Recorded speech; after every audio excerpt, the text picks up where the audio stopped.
Jamuna jibabu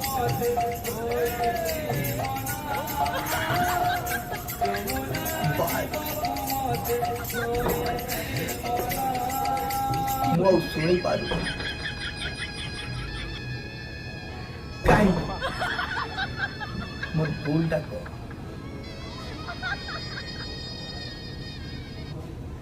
କାହିଁକି ଯମୁନା ଯିବିନି? ଆଜି ମୋ ମାଣ୍ଡୁର ବାହାଘର, ସିଏ ମତେ ଭଲ ପାଉଛି, ମୁଁ ତାକୁ ଭଲ ପାଉଛି।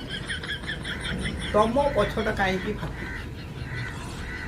ମତେ ଯିବାକୁ ଦିଅ। 5 ଦିନ ହେଲାଣି ଘରେ ଭିତରେ ଭର୍ତ୍ତି କରି ରଖିଛ, ଯିବାକୁ ଦଉନ କାହିଁକି?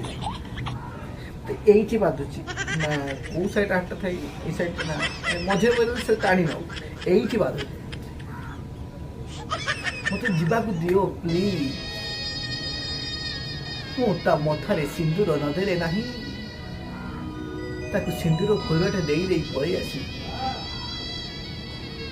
ମୁଁ କଥା ଦେଇଥିଲି ତା ମଥାରେ ସିନ୍ଦୁର ନ ଦେଲେ ନାହିଁ, ହେଲେ ସିନ୍ଦୁର ଫରଟା ଦେଇ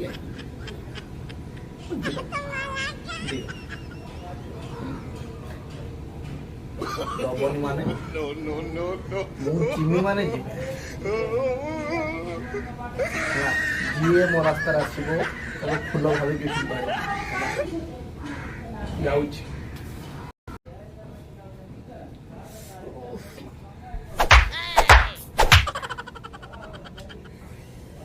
କି ମାଡ଼ରେ ଅଦା ଛେଚିଲା ପରେ ଛେଚି ନେଇଗଲେ।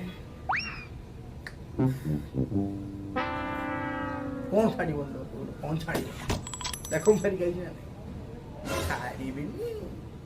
ଆଉ ପିଟି ବହୁତ ଏତେ ରୋଗ ପିଟିଲା ଆଉ ମଦଠୁ ମାଡ଼ ଖାଇଯାଇ ନା। ଆଉ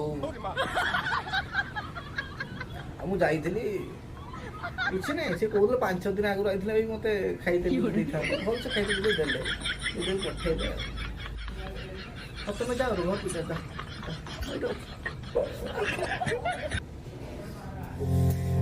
କି ମାଡ଼ରେ ଝିଅକୁ ଯାଇଥିଲି ସିନ୍ଦୁର ଫରୁଆ ଦେଇତେ, ଘରେ ମନା କରୁଛନ୍ତି ଯା ନା ଯା ନା। କଥା ତ ମାନିଲେ ସିନା ଗଲୁ। ବାମ୍ଫନେ ଡାଇନିଂ ହଲ୍ ଆଡ଼େ ଅଛନ୍ତି ଜଗିକି ସବୁ ଅଛନ୍ତି, ତାଙ୍କ ଗେଟ୍ ପାଖରେ ଡାଇନିଂ ହଲ୍ ରୋଷେଇ ହଲ୍ ସବୁଆଡ଼େ ଜଗିକି ଅଛନ୍ତି। କହୁଛନ୍ତି ନା ଆସିବ ମାନେ ଖାଇତେ ଦେଇକି ପଠେଇବ। ଦେଲେ ଆଗୁଆ ଥିଲେ ବରଂ ଖାଇଦେଇକି ଯା। ମୁଁ ପ୍ରବଳ ଖାଇଦେବୁ ଖାଇଦେବାକୁ ଦେଲେ ଆଉ ନାହିଁ। ଭାଇମାନେ ଭଲ ପାଆନ୍ତି, ତମେ ବାହାଘରକୁ ଯଦି ଧକ୍କା ଦେଲା ଝିଅ ଭୁଲରେ ବାହାଘରକୁ ଯାଉନି, ଭୁଲି ଯାଉ ତାକୁ, ଖୁସିରେ ରହିବ, ଘର କଥା ମାନ।